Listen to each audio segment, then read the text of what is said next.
Bugün sizinle yeni bir sualın izahına baxaq.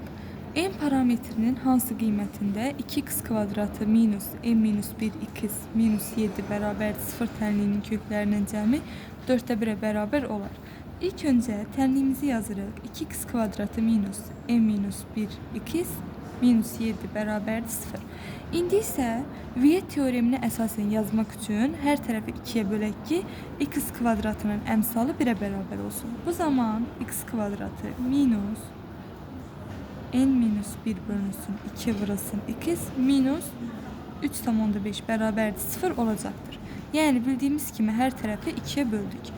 Daha sonra Viet teoreminə əsasən x1 vurulsun x2, yəni tənliyin köklərinin hasili mənfi 3,5'e bərabər olacaqdır. Tənliyin köklərinin cəmi isə, yəni x1 plus x2 əks işarə ilə mənfi n minus 1 bölünsün 2'ye bərabər olacaqdır. Burada mənfi ilə mənfi n minus 1 bölünsün 2 olur. İndi isə bizdə şərtdə verilib ki, tənliyinin köklərinin cəmi 4'ə 1'ə bərabər olar. İndi isə köklərinin cəmini 4'ə 1'ə bərabər edərək n-imizi tapa bilərik.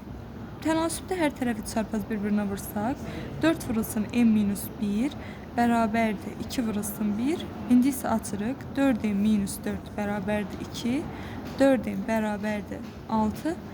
N də bərabərdir 1,5 olacaqdır. Bizdən də n soruşduğu üçün cavab 1,5.